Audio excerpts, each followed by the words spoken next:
Hello and welcome. I am DEJI360.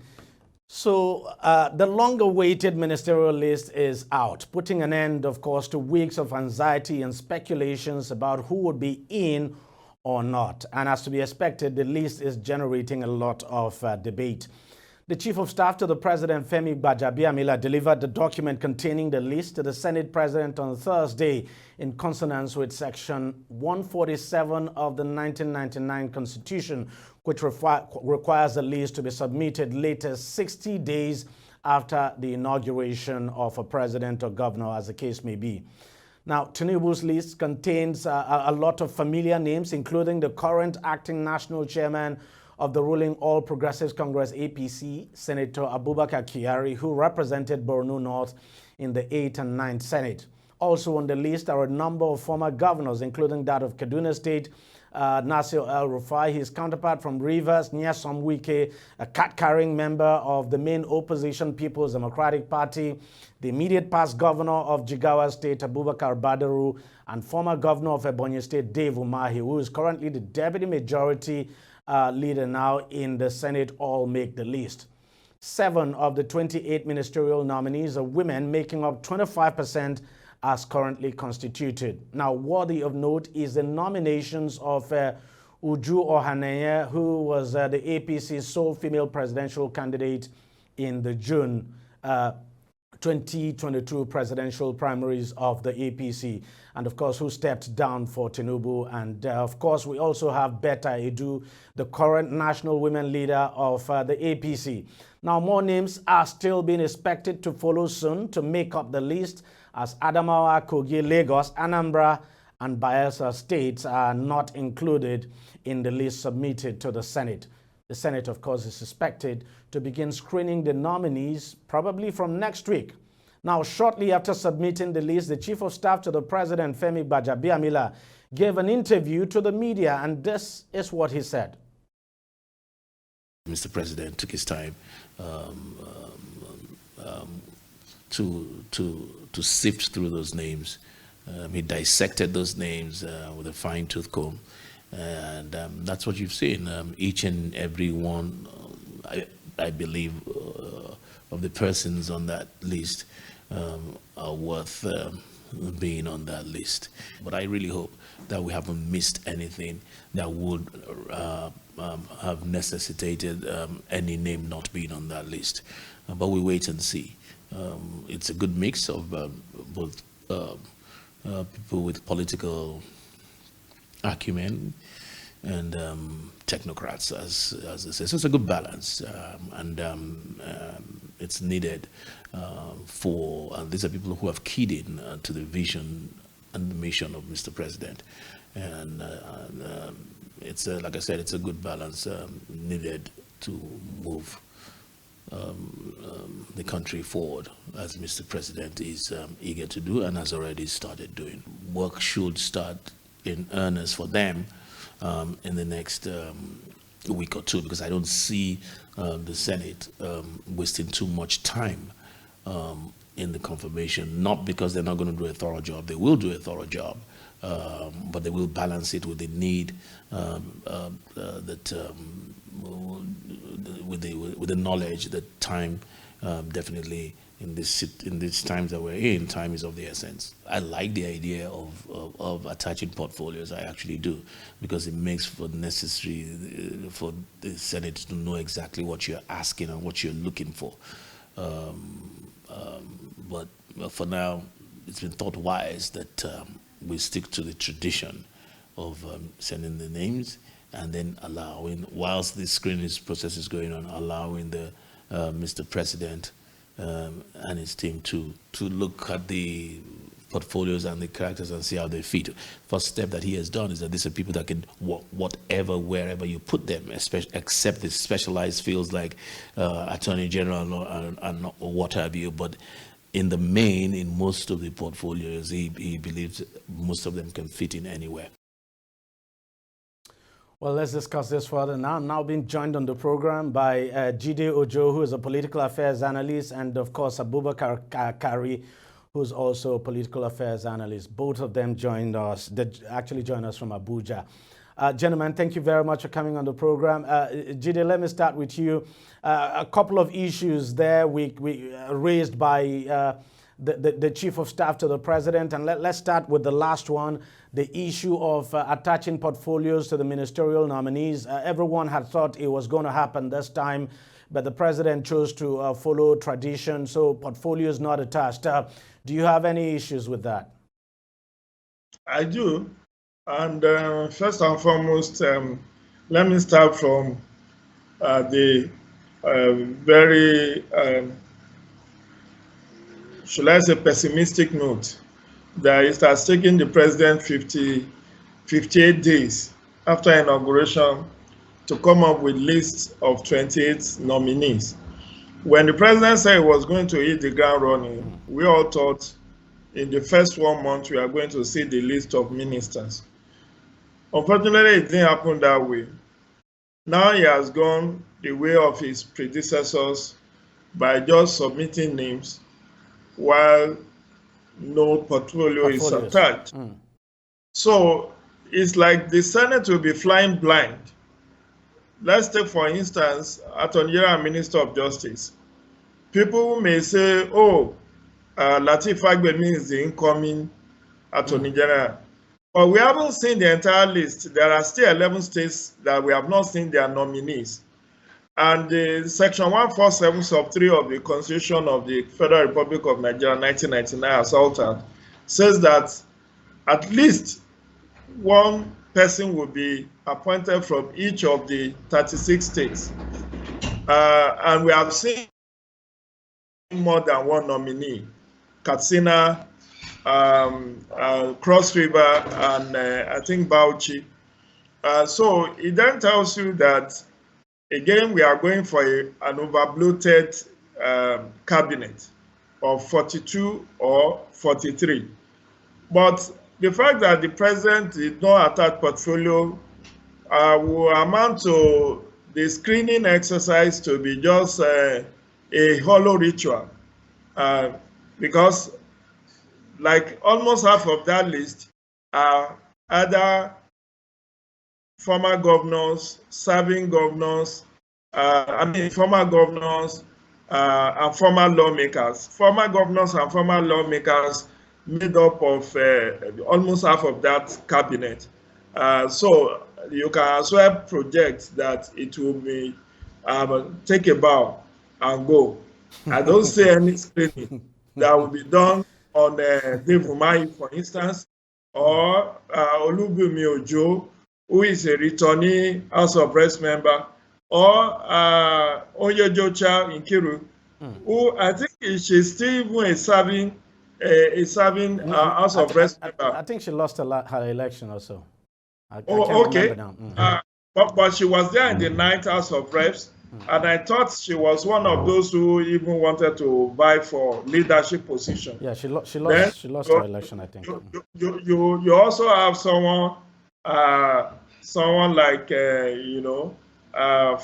several other former lawmakers, Abubakar Kyari, former lawmaker, 2-time senator, and several others. So these people, according to the tradition of the National Assembly, will simply be asked to take a bow and go.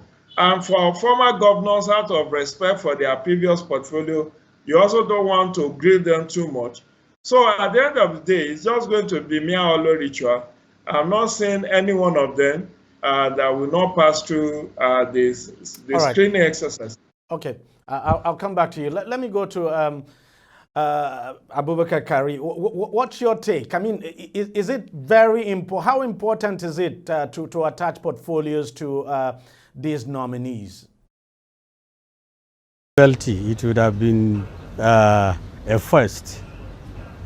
So all that happens is that Tinubu has followed the well-beaten path of his predecessors by merely sending names without attaching portfolios. But probably because the Constitution does not compel him to do so, but Nigerians would have appreciated it much better if all these nominees were assigned portfolios. Again, the legislators too would have found it easier to screen them, to focus their questions within the context of the portfolios assigned to them.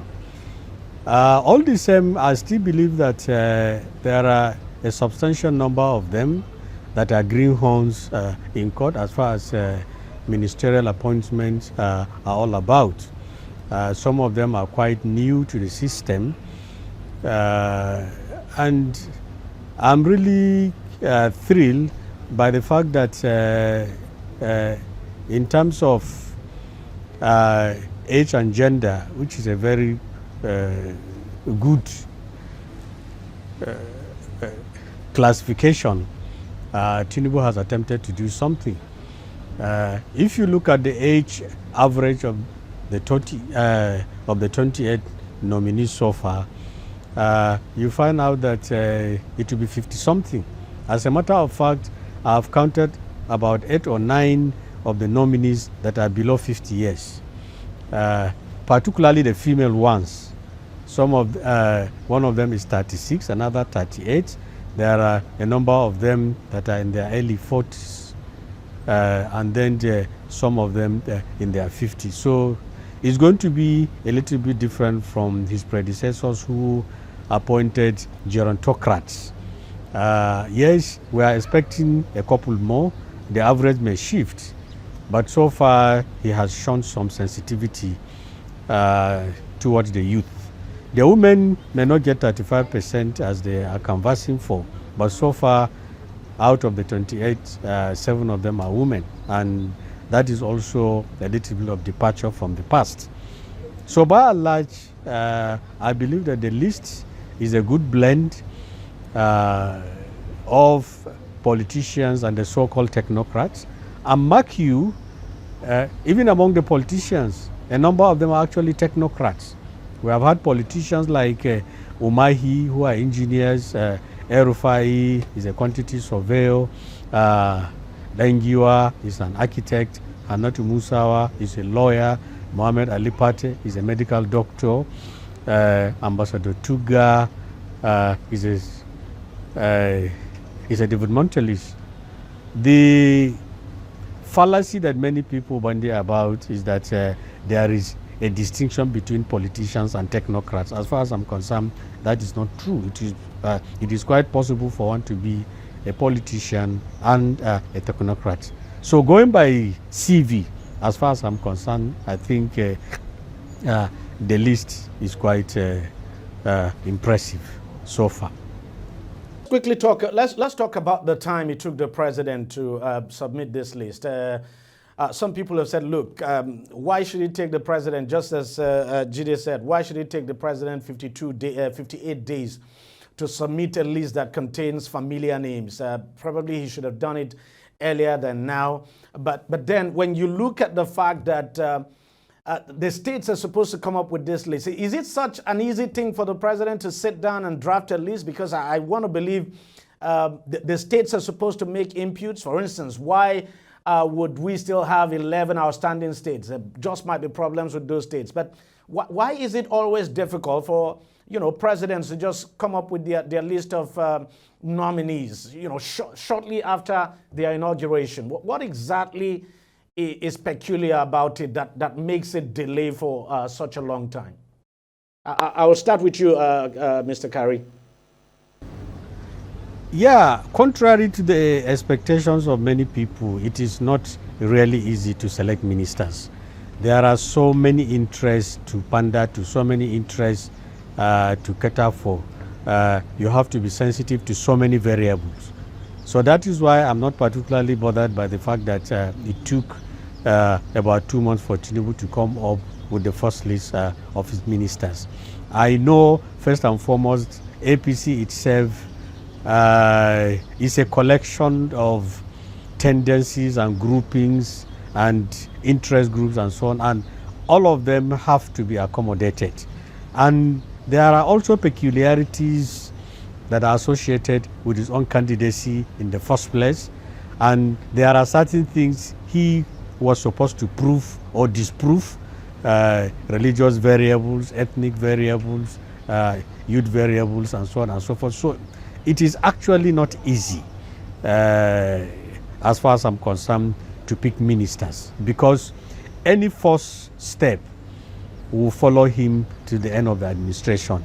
He will likely to be vilified and assailed for taking a wrong decision, even though I know very well that he cannot possibly satisfy all the interest groups.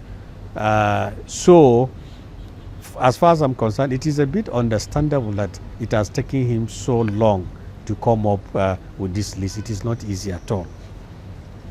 What do you think, Jide? Again, the buck stops at the table of the president, and the more he tarries, the more he will be swamped by, intrigues and politicking. So much so that even if we go by the excuse by my brother, Professor Kari, in 1 year you will not even appoint anybody. And we have seen that happen in Edo State.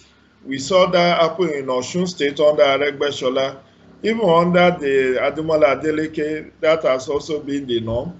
We have seen several states where it took over 1 year to appoint commissioners. Yes. The point is, if you come up with a list of 37 or 42 in your first 1 month, you can replace along the line. The point is Is it always easy to replace? I mean, wouldn't that generate bad blood? You appoint people, and after probably a month or two, you begin to change them? No. Let me put it this way. There are over 3,000 members of the Presidential Campaign Council of APC, and almost all of them will want to jostle to land a plum appointment.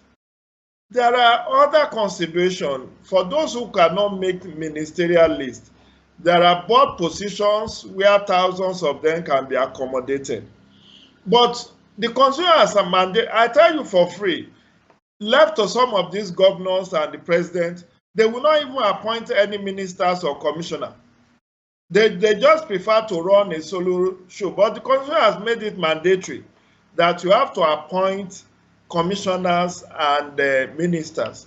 And I'm saying that no matter whom you choose, there are people who will feel that they were neglected or discriminated against. So you can't satisfy everybody.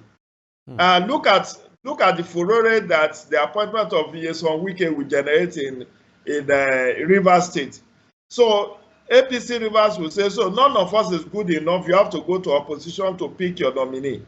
There are those who will even feel where the ladies were appointed from, while none of the men who worked for the party didn't get appointed. So you can't actually satisfy everybody, but it will have been ideal to have these people in your first 30, 40 days, hit the ground running, and after 6 months, 1 year, by midterm, you can make a replacement for any one of them that doesn't perform.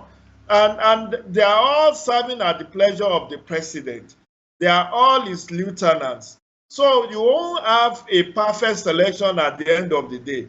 Because I tell you for free, the 11 states where nominees have not been made, the president will still be under intense pressure since that yesterday for names to be replaced.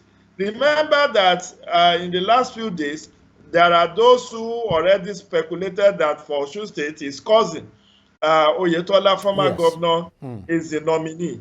There are those who have speculated that which other person made the list. There are so many fake lists. That clearly shows how difficult it is, I mean, to handle situations as this. But let me ask you this. Let's talk about, because you raised it, and it's one of the issues I actually wanted to talk about, the nomination of Nyesom Wike, who is still a card-carrying member of the PDP.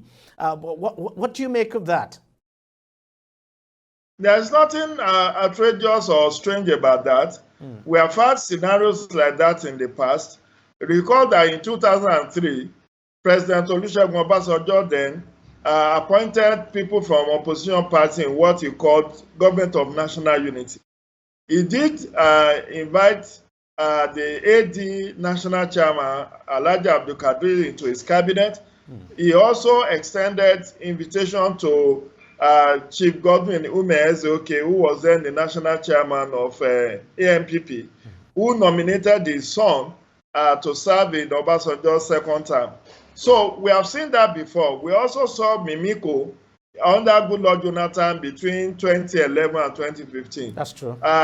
Mimiko appointed someone, nominated Dr. Pius Osunyikomi as his own nominee under Goodluck Jonathan.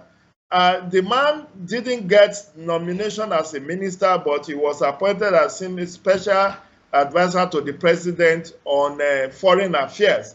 It was the sole ticket given to Labour Party in Ondo State then, which was when Ondo State was the only governor produced by Labour Party. And that ticket was given to Mimiko to nominate someone. And it went to Dr. Pius Osunyikomi, who is today the DG of Technical Aid Corps. He was eventually upgraded from being a special advisor to Goodluck Jonathan to being the DG of Technical Aid Corps. He's now serving out his second and final term. So these things do happen where you extend olive branch, you extend invites to opposition elements. And here you cannot say that Wike did not merit the nomination because of the enormous work he did for Ashwaju in Rivers State. So much so that he even prevented the presidential candidates of PDP, Atiku Abubakar, from campaigning in Rivers State. So, yes, some people will say it's anti-party, but it's not today we've been having anti-party. Politics is about interest. It's not about friendship or enmity. Professor Kari, what do you make of Wike's nomination? Certainly won't go down well with the APC members in Rivers State. Well, I think Jide Ojo has said it all. But the addition is that this is classic political pragmatism, and we have known Tinubu to be quite politically savvy and politically pragmatic.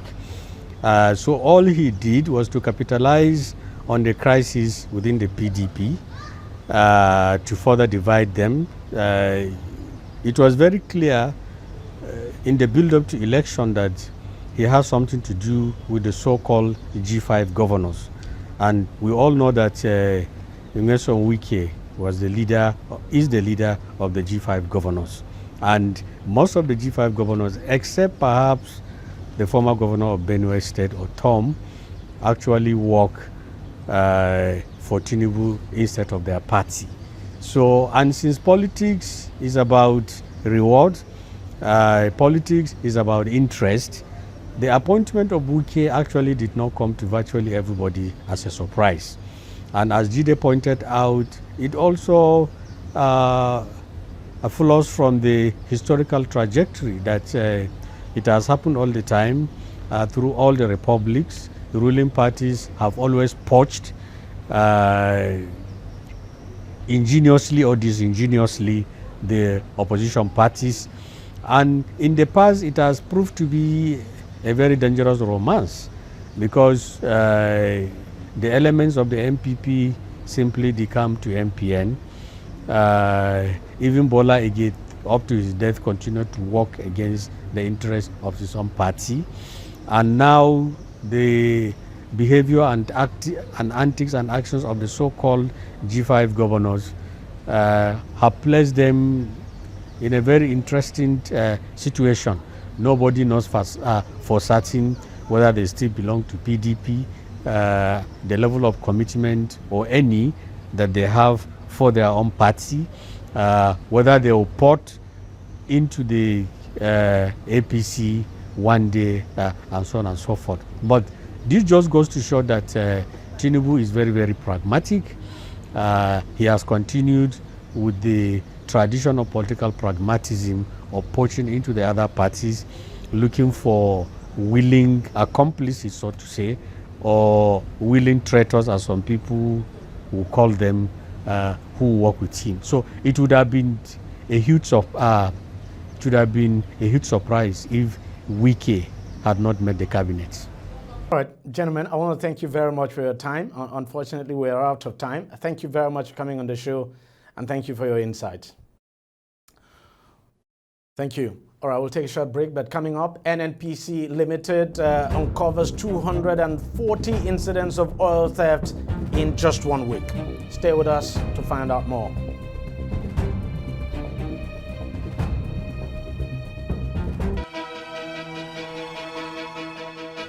Opinions are free, facts are sacred, but truth is universal. How, in practical terms, can we, for instance, de-escalate the tension? President must see himself as the President of the Federal Republic. We know where the enemy is. 3 places. The Lake Chad Basin, the border area between Nigeria and Cameroon, and then the Sambisa Forest. On DEJI360, we give you a complete dose of everything. Opinion, facts, and undiluted truth. I hardly believe what politicians say in this part of the world. A new Nigeria is possible, a future is possible. We delve into the issues, dissect it so that you can understand it, use it to take action. I don't think there's any need for any governor to look for grant for ranching. DEJI360, dissecting the issues.